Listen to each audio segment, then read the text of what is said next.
is our shared goal to help bridge both the gender divide and the digital divide in India.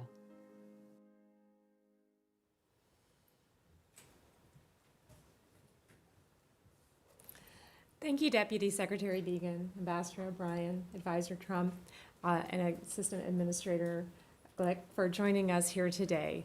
I really want to give a special thank you to Advisor Trump, who has been such a champion of women's economic empowerment around the world, for joining us. Thank you, Ivanka. This next bold step represents to me, as a human rights lawyer, that one day women will finally have the opportunity to fully participate in their economies and build a brighter future for themselves, their families, and their community worldwide. From Jordan, with women such as Mayada Abu Jabbar, who is at the forefront of removing restrictive laws against women, to Burma, where women such as Sandar Myo are breaking down barriers for women in major sectors such as agriculture. The partnerships and commitments we have made here today will change the world. Thank you again for joining us today. And now, with your permission, Kale, I will take some questions. Actually, I need to grab my binder. I looked it over at my seat, so give me 1 second. I would need it. So, yeah. First, let's go to Kim Dozier. Thanks. Time. The Afghan ambassador, Roya Rahmani, pointed out in an op-ed this week in Foreign Policy that roughly a quarter of the Afghan workforce is women, but she expressed concern that women would not have enough of a say in the peace talks that are coming up.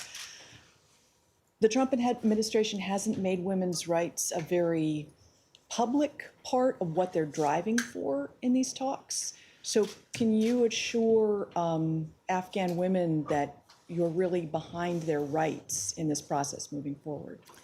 I actually have spoken with Ambassador Rahmani a couple of times this week, in fact, and we are working very closely with her.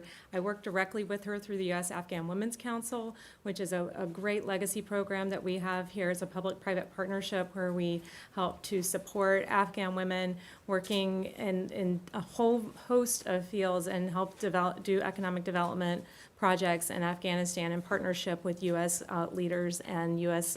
Private donors. And we've leveraged, I've lost track of how much money and how many projects we've leveraged in Afghanistan through that initiative. But I would actually say that overall, we are working very hard to ensure that women have a full and meaningful role in the future of Afghanistan and that their rights are protected. It is through U.S. engagement with the parties that we believe that there was a lot of pressure. I know that there was pressure from our side to ensure that women were present at the negotiating table, and we've seen that the Afghan government has appointed women to be negotiators. We've seen women appointed governors or deputy governors all around Afghanistan recently by the government. But we continue to see huge challenges. Just this week, there was an incident in the Loya Jirga that we were horrified to see a woman who raised questions about some of the prisoner release was physically assaulted, and another prominent minister in Afghanistan was physically and verbally assaulted in the Loya Jirga. This is unacceptable behavior, but this is, it is up to Afghan men also to carry the load here. We will do what we can. As involved as we are, we will continue to press for the rights and the dignity of Afghan women and for all the citizens of Afghanistan to be able to live in dignity and prosperity. But the people of Afghanistan have also got to step up and take responsibility for ensuring that women are able to walk around in the Loya Jirga and not be threatened and assaulted by their colleagues. That is just not acceptable. Thank you, Ambassador Kerry. The biggest criticism to the WGDP initiative since its launch has been the fact that it ignores women's reproductive rights and maternal health rights. And at this point, particularly under the pandemic, when many countries